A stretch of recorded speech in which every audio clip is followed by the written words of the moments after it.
What's up guys, and welcome back to 8 Camp.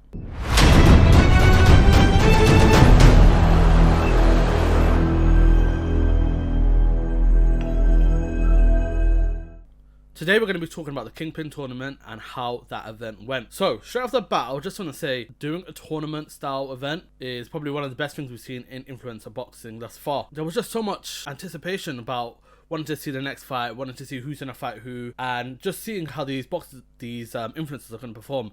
Because at the end of the day, they're all influencers, and not everyone's going to have the greatest technique, not everyone's going to know the sport of boxing inside out, especially with some people only getting up to 5 weeks to train. And that was evident from our first fight with Brooke versus Amber O'Donnell. Both fighters, they looked like they could have went further in terms of rounds, so you could tell that they put in the training in terms of stamina.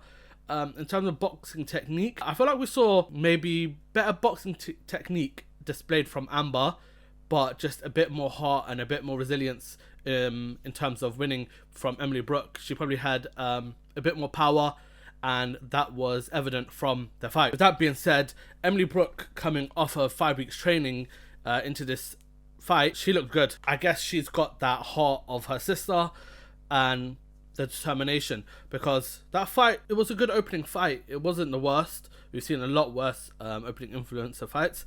So the tournament got off to a great start with that fight, and Brooke took the W going into the semi-finals. Moving on, we had Barbie versus Whitney Johns, and this one there was a lot of tension.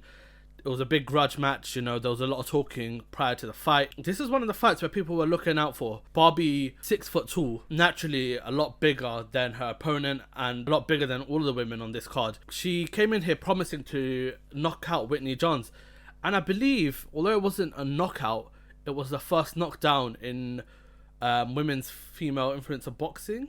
Oh no, that's not right. She looked good. Although she was on the back foot, the shots she was picking off the back foot were really good. Really good. She was picking off uppercuts, she was hitting hooks, she was hitting her jab. Out of all the women that I've seen box, potentially has the best technique and best boxing IQ. And that's her first ever boxing match. I was really surprised by this fight. My prediction going into this fight was potentially an Elbrook win, just because of experience and because of the way she's dismantled her fighters in the past. But with that being said, after watching Barbie's build up into the scene and watching her fight, I think that she clears everybody in the female boxing tournament, and I feel like she's going to go on to win, and she's going to be the high prize name that everyone's going to need to beat in the female influencer boxing scene. Moving on, the start of the men's tournament, King Kenny versus ManMade Nate. There was so much anticipation for this fight. ManMade Nate, obviously we all know he's fought with head guard on, he's fought with 16-ounce gloves, so it was a change coming into this fight with, I believe it was 12-ounce gloves or 10-ounce gloves, and it was going to be no headgear. King Kenny coming off the back of a loss and not letting his hands go. It was a question of whether he would let his hands go. And boy did he let his hands go, because he annihilated my mate Nate, and it was in more devastating fashion than I thought. I think this is the Kenny that everyone thought that we were going to get against all his previous fighters. The thing is with Kenny, he has good boxing IQ, and you can see that daily paralysis installed that into him. We just needed to see those hands, and now that we've seen it, he is forced to be reckoned with. Yeah, I was really excited to see that fight. Kenny, I'm happy that we get to see that. I think he could go to the final with that kind of performance. If he continues it, if he continues to show his hand speed, his IQ, just the way he navigates the ring, I think we can see Kenny in the final potentially. Moving on from that fight, we saw Daniela Hemsley versus Julie Pocker. I was shocked. The stadium was full of Brazilians. It was like a carnival out there. Literally, it was amazing. I remember they were showed her in the locker room, just getting ready to come out. It erupted. It was crazy, and obviously I don't think anybody expected that, because if they expected that, then they would have been Brazilian as the main. But with that being said, Julie Pocker versus Daniela Hemsley. I'll be honest, Daniela Hemsley came in, she gave a lot of talk. I expected a lot better. Julie Pocker, naturally the more in shape, the more athletic build, and boy did she prove it. She picked off shots. I would say she wiped the floor with Daniela. And that's not me taking anything away from Daniela. Obviously, it's her first fight. There could have been pre-fight nerves. There could have been anything. But in terms of technical ability, in terms of when she got hit, how she reacted, Julie just looked a lot better. She look like she was there to fight, and whether she was going to take a punch, she was going to carry on moving forward, and she came out victorious on top with a convincing win.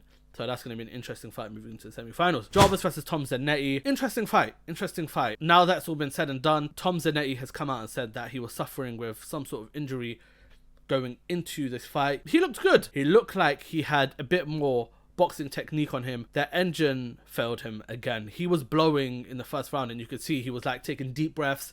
He was breathing out through his mouth. Jarvis, I think the one thing that Jarvis lacks right now is the head movement. Jarvis's ring IQ, his boxing ability, and just the way he picks his shots is very good. But I feel like if we can see Jarvis hone in on his head movement, I feel like we'll be able to see a lot better fight. With that being said, I don't think the fight was ever in question. I think Jarvis was soaking up those punches.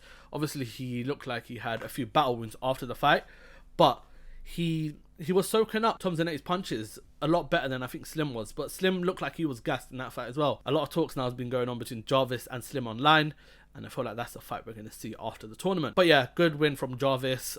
Tom Zanetti quit after the second, I believe, or third, and yeah, Jarvis progresses, Tom Zanetti moves on to the losers bracket. Next up, we had Elbrook versus Miss Danioka. And I'll be honest, guys, I expected a lot better from Elbrook. I feel like she didn't look like herself in that fight. And that might be props to Miss Danioka. She might have just trained better and just come in more prepared than Elbrook thought.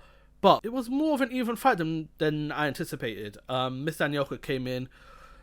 She was throwing her jabs. She was throwing her punches. And it looked like Elbrook wasn't really happy with how she was receiving those. Obviously, Elbrook took the victory in the end. She had a lot of heart. She showed a lot of resilience to come back. Obviously, she's a much shorter woman.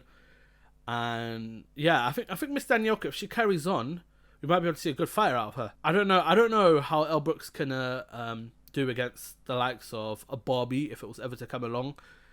Barbie is almost a whole foot taller than her, so that is a huge difference.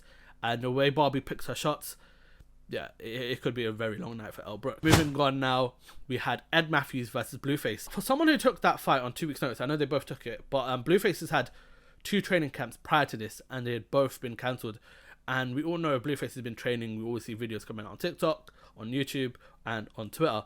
But with that being said, I feel like Ed Matthews did as well as he could. The ref called the fight with literally about 5 seconds left to go of the end of the fight. I feel like Ed Matthews has a part to play in this scene. Hear me out, right? He has an explosiveness. He has a heart. He keeps going forward. The punches he was throwing could cause some real damage if they hit and if they connected.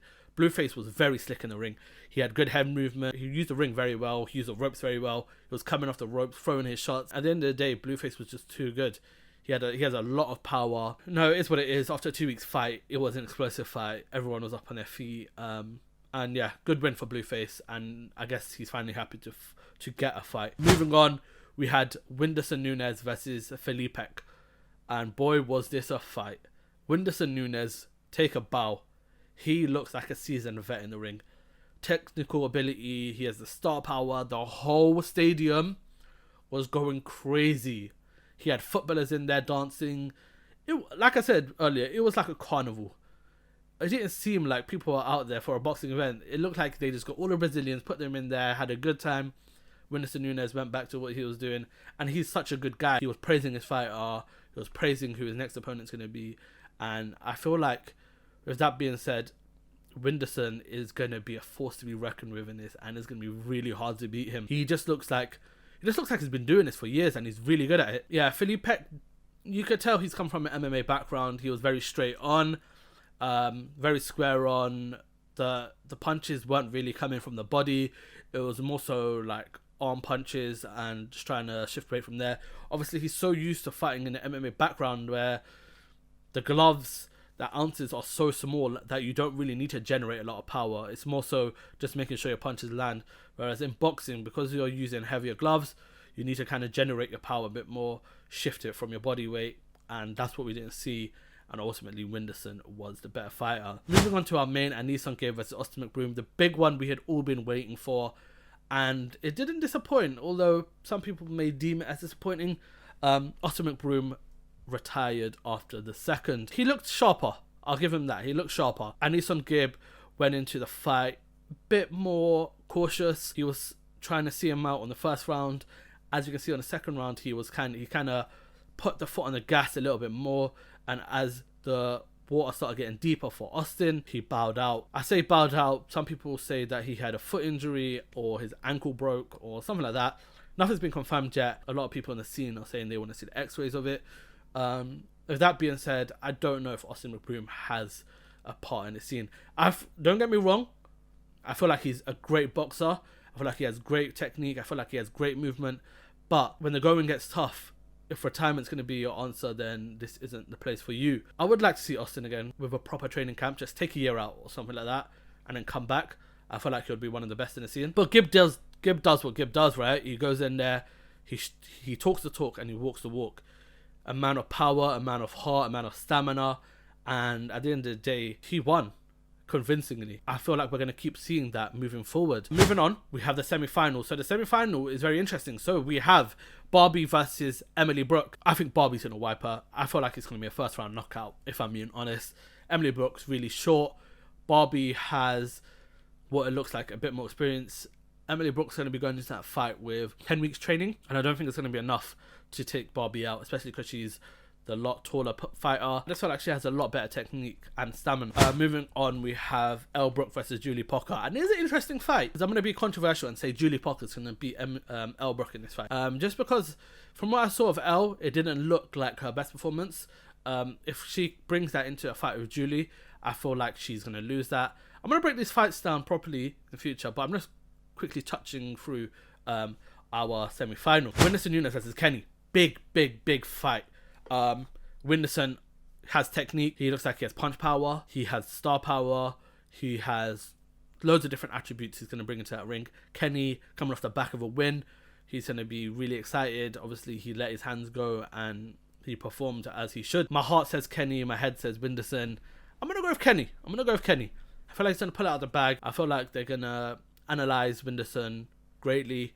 And I feel like they will come out on top for that. Moving on, we have Anison Gibb versus Jarvis. Tough fight. Coming forward, we have Anison Gibb, who's just going to put the heat on Jarvis. And I don't know if Jarvis likes that. I think he can take a punch. He has a warrior's mentality. Those will add up with Anison Gibb. And now that we see that he has the punch power to take people out, I think it's going to be a long day for Jarvis. Jarvis can take a punch and throw a punch. That's what you have to do in boxing sometimes. But will that be enough to take out Anison Gibb? We'll have to wait and see. Guys, let me know what you thought of the Kingpyn tournament.